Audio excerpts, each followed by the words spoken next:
Good evening with the news tonight. I'm Royce and Drake. Thanks for joining us. We begin the news tonight by telling you your headlines this evening are powered by Top Brands. Controversial businessman Imran Khan in custody after he dealt short boss a song trashing. Berbice businessman Big Ed has waived his rights and could be extradited to the United States.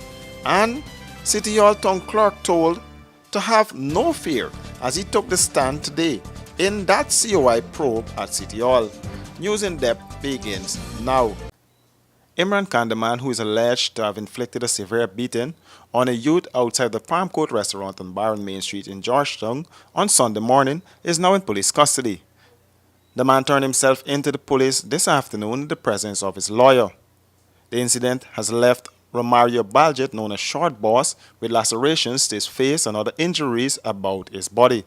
Baljet, who suffers from a disability, says he was taken advantage of by the suspect and he was left lying unconscious on the road after being beaten.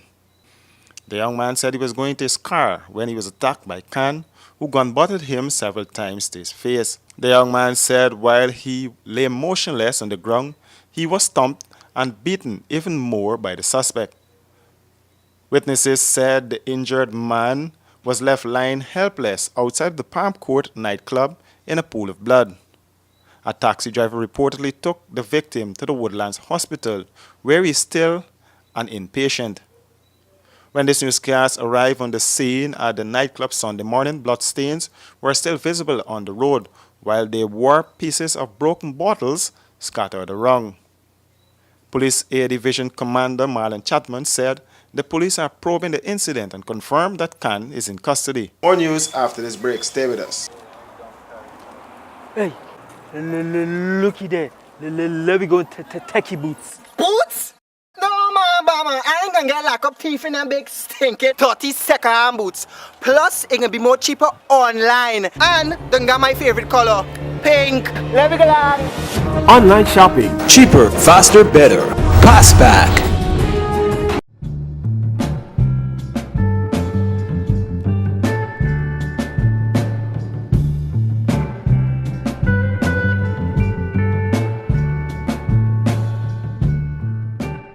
Caribbean rice from the lush rice fields of Guyana straight to your home.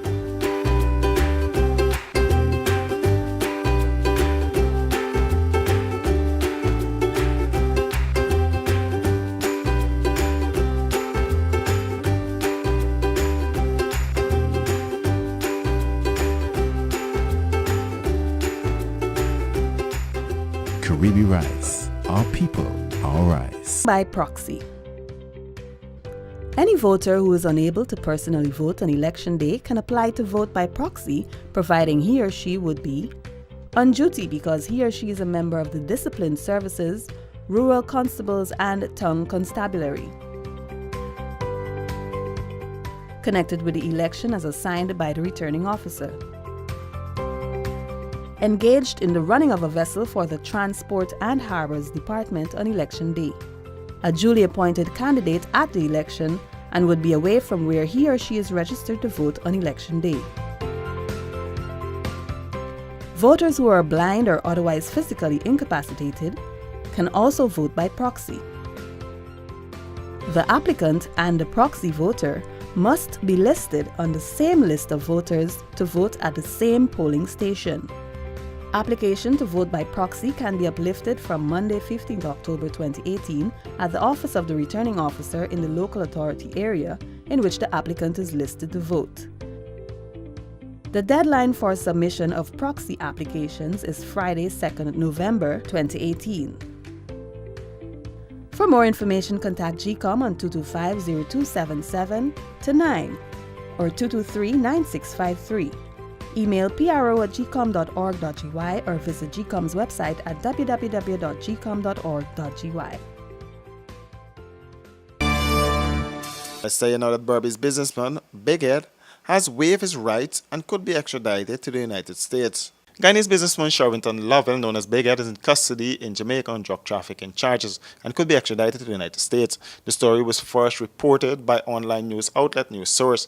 Local drug enforcement officials have confirmed that the businessman who owns the Tower Hotel on Main Street, and the recently opened Leisure Inn Hotel in New Amsterdam was arrested on Thursday. There are reports that Big Ed was on the radar of local drug agents.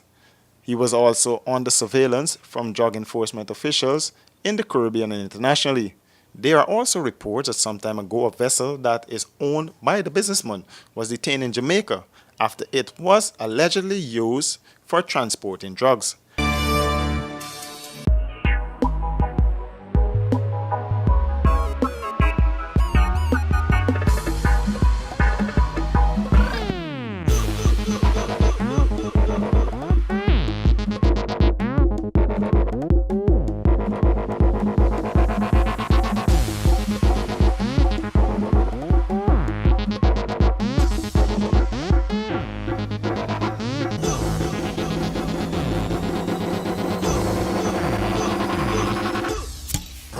Stag, a man's beer.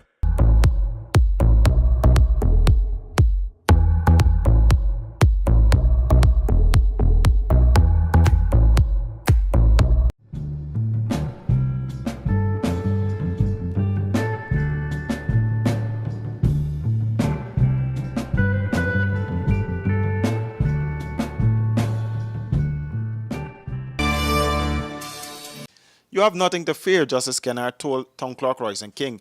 Kennard is the chairman of the Commission of Inquiry set up to investigate alleged irregularities at City Hall. Thank you, Mr. Chairman. Gordon, as an experienced lawyer, I can only act on the evidence. Thank you, If Mr. I Chairman. could make a recommendation outside of the evidence, it would affect on my competency and my dishonesty. I'm only going to listen to the evidence, come to certain conclusion and make decisions. That is the reason we appreciate you for coming Thank you, Mr. Chairman. and you're cooperating with us. Thank you, Mr. Chairman. And we ask for your cooperation to return on Friday at 9:30. It was just around 3:35 this afternoon when Town Clerk Royston King took to the stand after his lawyer Maxwell Edwards had earlier challenged the legality and validity of the Commission of Inquiry. This prompted an adjournment until this afternoon, and when the COI resumed, attorney for the Commission, Everton Singh Lamy, said the strength of his arguments lie in Section 14, 19, and 78A of the Constitution. After listening to both sides, Justice Kennard then ruled that the COI was properly set up.